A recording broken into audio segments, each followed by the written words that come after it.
This is the rose window in the cathedral. You can hear the bells pealing in the background as well, quite loudly.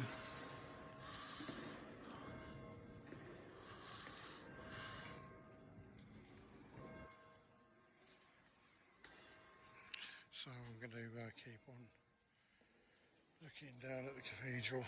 As I say, you can see the rose window there. And then I say the transept parts of the cathedral.